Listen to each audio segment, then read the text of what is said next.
answers.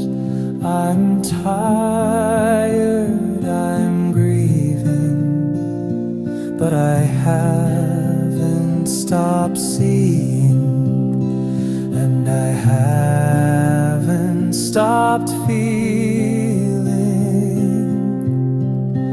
I'm not here to lead an army, I'm just here to tell the truth. And if this truth reaches you, then maybe